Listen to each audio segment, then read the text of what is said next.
সকলোকে আৰু একদম ৰাতিপুৱা বাচন ধুই আছো আৰু বাচন মানে এতিয়া বেলা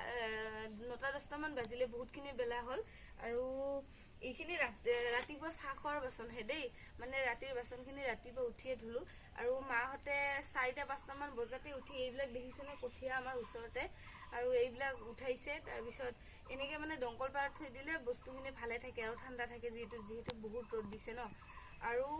একদম মানে একেদিন মোৰ খৰিত ভাত বনাই জুইত ভাত বনাই বহুত বেছি একদম এলাহ লাগি গৈছিলে তাৰপিছত যোৱাকালি গেছটো আহি গ'ল বহুত বেছি মনটো ভাল লাগিছে ইমান দিনৰ পিছত গেছটো আহিছে 2টা চিলিণ্ডাৰ আছে হ'লেও বহুত দিগদাৰ মানে এতিয়া গেছ পাবলৈ তো আহিছে যেতিয়া ফোন কৰিছে গেছটো ল'বলৈ আহিছে বহুত বেছি মোৰ মানে মনটো বেছি ভাল লাগি গৈছে আৰু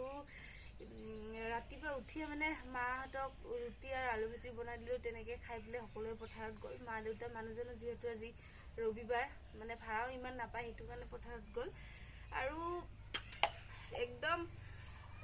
ৰাতিপুৱা উঠিয়ে সকলোখিনি কাম মোৰ হৈয়ে গৈছে প্ৰায় এইখিনি বাচনখিনি ধুবলৈ আছিলে এতিয়া আকৌ ভাত বনাব লাগিব